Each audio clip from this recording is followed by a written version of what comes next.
Hello, I'm CarolCasas and today I'm with the topic the weather and the clouds. Taking into account English language teaching materials should be attractive. When teachers and students are working the topic about the weather and the clouds, they usually use flashcards with some pictures related to the weather vocabulary or with some pictures about the appropriate style in each season, for example. Also, according to the age of the students, the flashcards are made of. It is useful when they are working with kids to use cartoon characters to call them the attention to the topic, and this tool will help them to appropriate easier the vocabulary. Moreover, teachers usually use photocopied sheets with exercises related with the topic to complete writing tasks. In addition to this, they employed a short reading about the topic, and rarely they use an audio with dialogues or information about the issue they are working on. Here you can see a picture with the weather. So the idea is to work with flashcards, make students to repeat each one in order to appropriate the vocabulary, seeing the images and the word in English. Also, there is a short reading to bolster the reading skills in our students.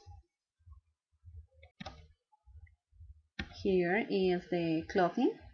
So continue working with the flashcards to practice the vocabulary about the clothing, and then the teachers finish or can finish with a listening exercise to practice not only the vocabulary learned previously, but also because it can help them to improve the skill, the listening skill.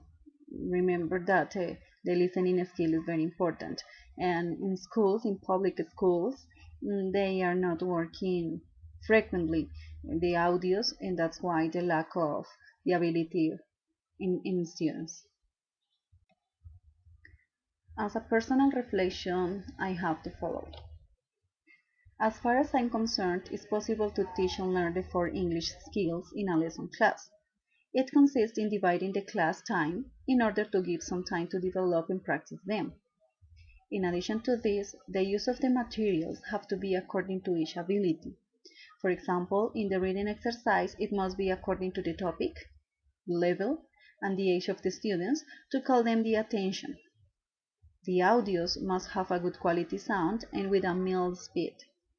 And finally, the writing exercises have to have the spaces necessary to be completed by the students, because sometimes they cannot complete them because of the lack of the spaces. We should not forget that the activities must be attractive for the students, with clear instructions, colorful pictures, and topics according to their interests. Thank you very much for your attention, and see you in another opportunity. Bye bye.